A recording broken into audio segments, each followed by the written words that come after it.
Well, good afternoon, everybody. Thanks for being here. We appreciate you taking the time to learn about what's happening in our schools. My name is Eric Husbeth, Superintendent of Schools for Waseca Public Schools. We're going to do this in a little bit of a dual format. We have some guests here in the room, as well as recording this so we can put it on our website and share with our community at a later date. What you're going to hear tonight is the first part of a three-part series about understanding school finance in Minnesota.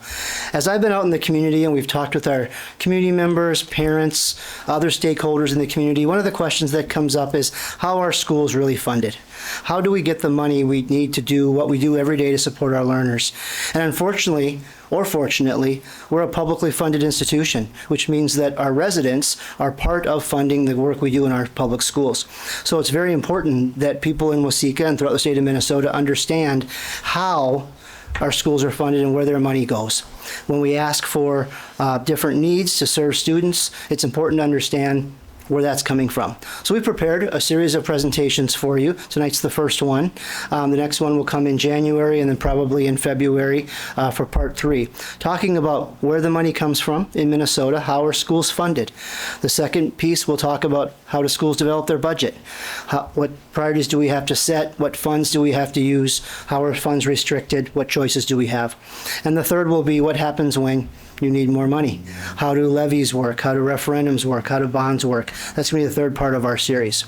So the goal over the course of the next 3 sessions is really to build a shared understanding around where the money in Minnesota comes from to support our public schools, dispel some of the myths you might hear about how schools are funded, as well as learn a little bit about Waseca specifically and how we support our public schools. With me is Sarah Brandt, our Director of Business Affairs here in Waseca Public Schools. Oftentimes she's known as the money lady, and she does a nice job always using our funds and helping us be responsible with the dollars that we receive in Waseca Public Schools. So I'm going to turn it over to her as the expert in this field, and she's going to take you through some information about school finance in Minnesota. Thank you. All right, I can probably go to the next slide, Amy. And I think Eric covered a lot of this. You know, the goal for the series is to build that understanding, dispel myths, build trust, and engage everyone in the community so that they all have an understanding of school district finance.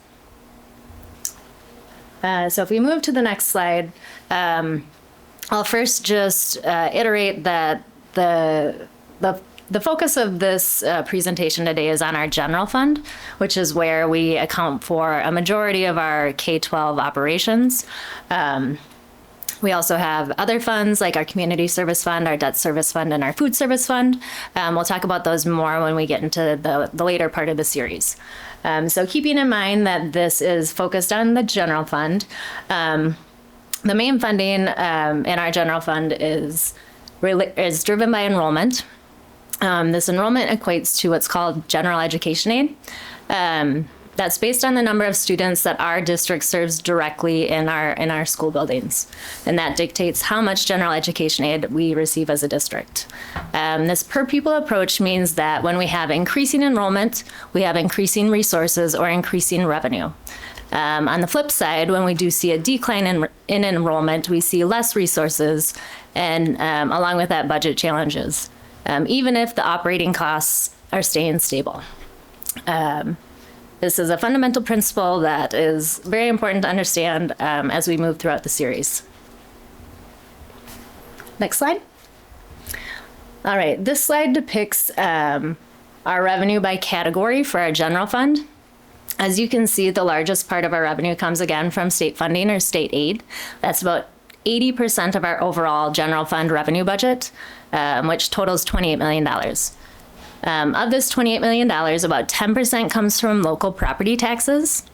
Another 7% comes from other local sources. And then about 3% comes from federal grants that support our programs. This is a pretty basic pie chart that you would see at many Minnesota school districts across the state. All right, so a little bit deeper dive into general education aid. General education aid is a pretty simple formula.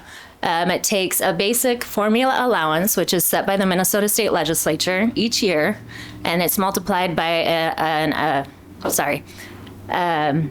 something called adjusted pupil units, and those two numbers together give us the total general education revenue for a district. The current formula allowance for the 25-26 fiscal year is set at $7,481 per adjusted pupil unit. The funding for general education aid is meant to cover just basic educational needs such as curriculum, teachers, transportation, and day-to-day operating costs. A quick note on adjusted pupil units, they do different weighting based on the grade level. So elementary students are weighted at a 1.0. So a student that's enrolled full-time for the full school year at the elementary level is a 1.0 adjusted pupil unit. And a secondary student is weighted at a 1.2. So again, if a secondary student attends full-time at Waseca schools for the full school year, then we get 1.2 adjusted pupil units for that student. Let's speak a little bit to ADM, what the average daily membership means. Average daily membership is another factor in our general education aid. It stands for adjusted daily membership. That's another calculator that we see when we're calculating our overall general education revenue. Do you have anything to add? I would just add that the number of students, as Sarah mentioned, is based on enrollment, is the adjusted membership throughout the entire school year. And so as you may start with a particular number of students, but end with a particular number of students, your adjusted daily membership may not be the same as any particular day that you may see. Also, head count of student doesn't always equate to average daily membership. For example, if a student attends PSEO for half the day, they're only 0.5 daily membership for us in that enrollment count based on the formula allowance, but they'd be a one full student we're going to serve throughout the course of the school day. And so that's just a little bit of the nuances of how those enrollments are calculated. So thanks for letting me add that. Thank you. All right. On the next slide, we see just a 5-year trend of that formula allowance amount and how it's grown over time.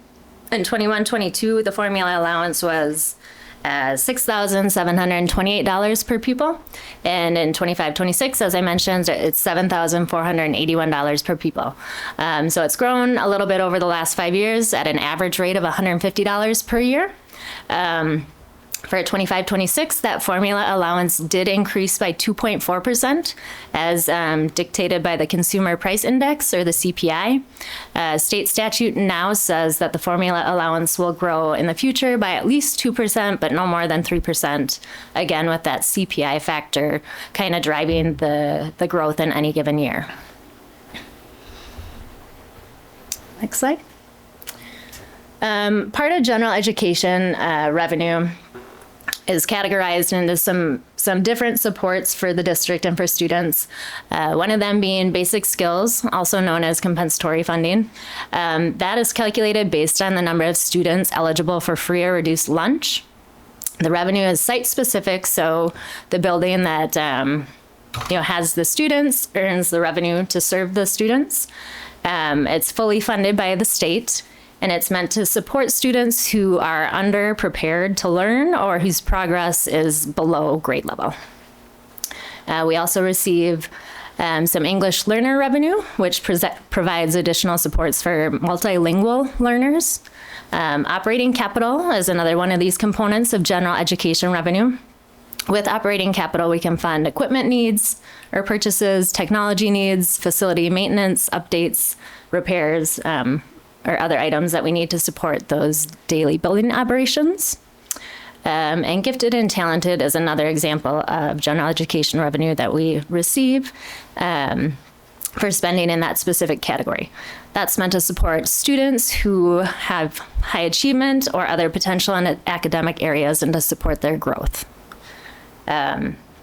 So these amounts differ district to district, and they're just meant to help adjust and respond to varying needs within public school districts across the state. There is no one-size-fits-all funding approach for each Minnesota school. All right, next slide. All right, special education is another form of state aid that the district receives. Special education is mandated by federal law and the services that run alongside that. However, federal and state funding does not cover the full cost of serving those special education students and their specific needs or materials needed to educate them. The state does provide a cross-subsidy, especially or special education cross-subsidy aid, which is meant to help cover the gap between what it costs to educate the special education students and the funding that's provided just through basic special education aid. You can see that in 22-23 fiscal year, cross-subsidy covered about 6.5% of special education unfunded expenditures, and the state has done a good job of improving that cross-subsidy, where now it funds about 55% of the unfunded special education expenditures. However, there still is not full funding that covers all of our special education expenditures, which does mean that the district has to use those general education aid dollars to help cover and provide special education for the students that we're serving in the district. This does, consequently reduce resources for all other for other programming that we could provide to all students. All right. Equalization formulas. So there are certain funding mechanisms that the district receives that are paid through both state aid and property tax. Some state aids use this equalization formula, which compares a district's property wealth per pupil to a statewide threshold. Districts that are considered property poor receive more state aid, and less of the funding comes from levy revenue from the local taxpayers. On the flip side, property wealthy districts receive less state aid, and more of their funding comes from the levy paid through property tax dollars locally. It's a system that's set up that's meant to ensure that all students receive basic and adequate funding, regardless of whatever the property values are in their district, but also creates some widely varying property tax rates across Minnesota school districts. These equalization rates are not adjusted each year. Some of them have stayed the same for several years, which means that districts can end up levying more in property tax and receiving less in state aid. However, the total funding to the district does remain flat. I think that's a key point to emphasize, is that when this equalization formula is implemented, the per pupil funding to the district does not change. It's just the location where that dollar comes from, whether it be the local levy versus the state aid.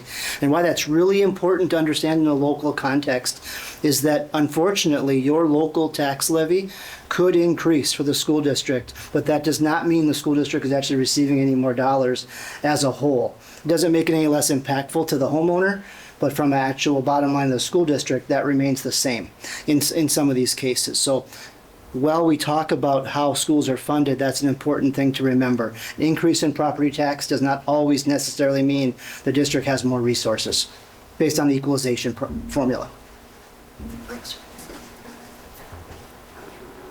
All right, if we move to the next slide, we'll focus a little more on property taxes. Local property taxes are approximately $2.7 million for Waseca's 25-26 general fund preliminary budget. Again, this is just the general fund budget.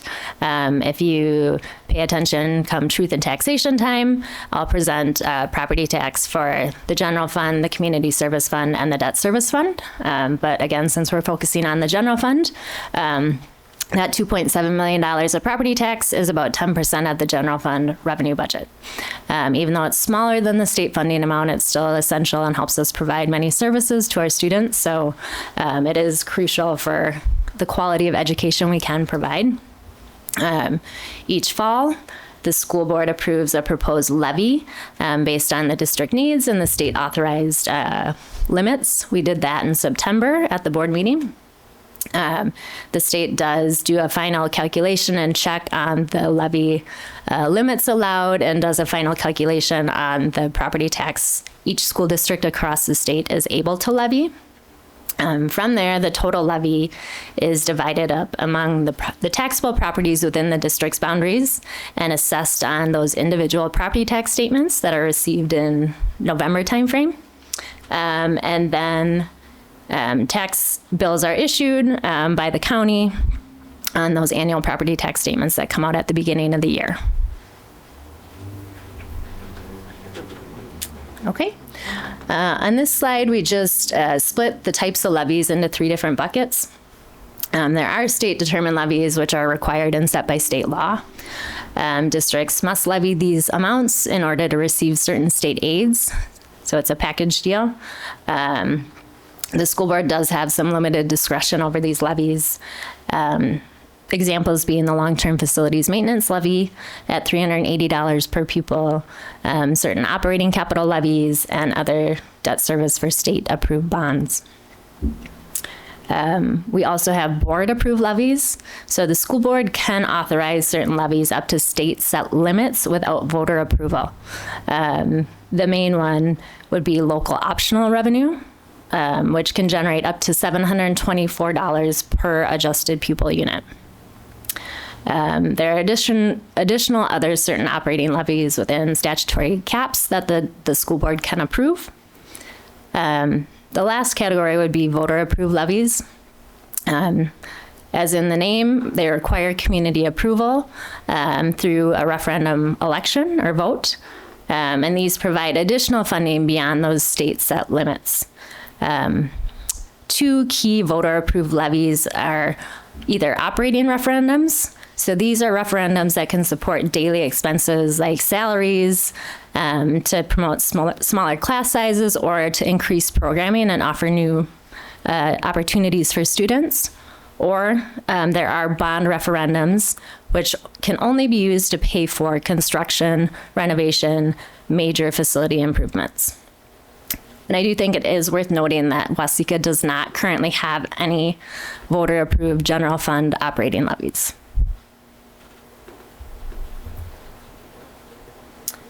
All right, with that, we'll move on to federal funding. Federal funding represents about $932,000 of Waseca's 25-26 preliminary general fund budget. These targeted grants support specific student populations, and there is a carryover allowance where you can take unspent grant funds from a prior year and carry them over to a future year within certain time and percentage parameters, and those vary by grant. The 4 main federal grants that Waseca Public Schools receives is Title I Part A funding. About $245,000 of annual funding is received through this grant. It's used to raise achievements for students who aren't meeting grade level standards, and can be used to support additional staff or instructional supports, sometimes interventionists or other certain limited resources. Title II Part A is another federal grant that Waseca Public Schools receives. We receive about $48,000 annually. This grant can be used in 3 different ways. It can be used to support professional development for teachers. It can also be used to support recruitment and retention of teachers, or we can use it for class size reduction, which is how the district is currently using it, to keep class sizes low. We also received Title IV Part A grant funding. It's about $17,000, but this grant is used to support new initiatives that either fall in a well-rounded education category, to support safe and healthy learning environments, and or the effective use of technology. And then by far the largest category that we receive federal funding for is special education, of about $438,000 annually. Here, we're able to use the funding for students with disabilities aged birth through age 21. It supplements, state and local special education funding. They all come together to support that programming. All right. Do you want to tackle the common misconceptions? Sure. All right. So thanks, Sarah, and as we get to the end of our discussion today, if you have any questions, we'll certainly try to address those for those of us in the room as well. But we also wanted to address some things that we hear quite commonly out in our community, in our discussions around how schools are funded, and clarify some of these questions. So one of the things that we hear is that the district building a new building or doing a bond referendum provides plenty of operating dollars. And as we just discussed a few slides ago, operating dollars and building bond dollars are two different things. And so you cannot use your building bond dollars to operate and be able to open that building. So what districts who are doing some sort of building project have to plan for is the additional cost of operating that building, because those dollars do not go together. Second thing is that, similar to what we talked about in the equalization slide, is that equalization formulas create new money for districts. Unfortunately, they do not. So what we've recognized, particularly in Waseca County in the last several years, as property values were adjusted based on state requirements and property values went up, many of our residents saw their portion of this levy equalization increase. But that did not necessarily mean the school district received any more revenue, which is frustrating and confusing for community members, but it is the way the system has worked out. The equalization is simply about taking the total amount and deciding who pays from which one, or from which party, but not necessarily the total value to the school district. Certainly, if enrollment increases or you have a significant commercial property owner come into town, yes, that absolutely could provide more revenue for the school district, but not solely based on the equalization change for that piece. The third myth that we hear quite often, and I heard it in some advisory groups even last school year, that we have the ability to shift money around freely to meet our needs. Unfortunately, we do not. Many of our funds are we call them restricted or assigned, and they're designated for particular areas. So if we have dollars, as Sarah mentioned, for our English language learners, that's an excellent use of those funds. But if we have excess dollars based on the number of learners we have, or not enough dollars based on the learners we have, we can't just move those monies around. We have to use them for their designated purpose. That becomes particularly challenging for a district such as ours, where we have, I use the term, we have large school needs with small school budgets sometimes, in the sense that we have to serve all of our students with the various needs. Special education federal law says we serve all the students all the time. So if I have one student move in with a very particular need that we've not met before, my job is to figure out how to serve that student as soon as possible, regardless of the cost. And so being able to move dollars around is not as flexible as we'd like it to be. So it's just something to be aware of as you understand what school funding looks like. And then I think Sarah addressed this one quite a bit earlier. The enrollment does impact our budget quite a bit. When you think about roughly $7,500 roughly per student right now, just a matter of 10 students can significantly impact our budget one way or the other. And where enrollment significantly enhances or impacts operating budget is because if those students all moved in or all moved out of a particular grade level, we could adjust our staffing, we could adjust our programming.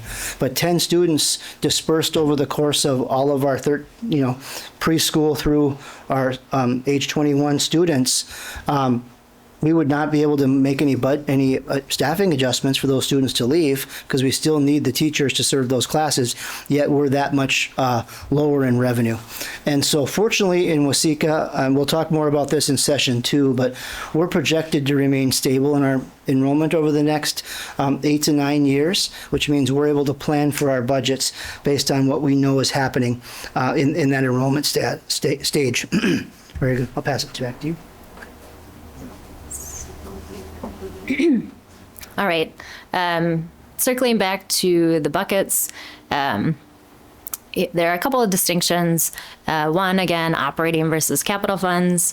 Operating funds are the funds that we're using to pay for day-to-day operations. Again, teachers, curriculum, transportation, benefits, and supplies needed in the classroom. Capital funds are those funds that we're using for building specific needs. So that can be major equipment, building repairs, or facility improvements. again, not a lot of flexibility with the ability to move capital funds to operating or vice versa. Similarly, restricted versus unrestricted funds, as Eric mentioned on the myth slide, restricted funds are given to us, and there are several different funding streams, which we'll go more in depth into in the next budgeting section of the series, but those are given for an intended purpose and they must be spent for that specific purpose. There are accounting mechanisms in place to line up and match those revenues with those expenses. And that helps us keep those items in line and accounted for. Unrestricted funds do give us the flexibility to spend funds based on the needs at the time or the resources that students need. We do still, however, face certain constraints or expectations, but by and large, all of the funds that we're spending are subject to that public purpose doctrine, just meaning that we're spending them for a government purpose, which benefits the community of students that are within Waseca Public Schools. All right, we're gonna close it up. So hopefully the discussion today has given you the opportunity to understand a little bit of where the resources and revenue comes from for public schools in Minnesota, and specifically in Waseca. One of the things that is the next step of the process is now what do you do with those dollars and how do you create a budget for a school year? One of the most challenging things about building a budget for a school district, and similar to any entity, quite frankly, is managing the unknowns and managing the things you might not be aware of, whether it be revenue source, enrollment, students that move in with particular needs, and other things happening with your facilities, whether you have a big maintenance repair, things like that you have to manage. So just like any of us with our organizations, we have to manage that. So in the next session, we'll spend some time talking about how the budget timeline works, how we set priorities and determine how we serve each need in the district, knowing there's always competing needs for where their dollars need to go, and figuring out how to make those difficult choices and where we need to do what we need to do to serve students. One of the things you'll notice in Waseca Public Schools about our mission to empower every learner to thrive in an ever-changing world is that one of our constants is we're going to try to provide options for life for students, and so that they have options when they leave us to do what they want to do out in the big world. And so as we build our budget, that's our highest priority, is making sure that opportunities for students are not challenged or reduced, even though we have to live within our means, which we know we do. We'll talk more specifically about the Waseca budget in our next session, but to close out, what I'd like to just say is that I'd like to thank the community of Waseca, thank all of our district residents, our stakeholders, everyone who is able to support us and have conversations. One of the things that I find most special about Waseca Public Schools is that we have unwavering support from our community, but with that comes accountability. And our community expects results. Our community expects us to continue to provide opportunities for students, and we do our best every day to do that as best we can. So since we do have some folks here today, if you have specific questions, be happy to answer those between Sarah or I, since we have a few minutes left. But that's the end of the formal presentation for today.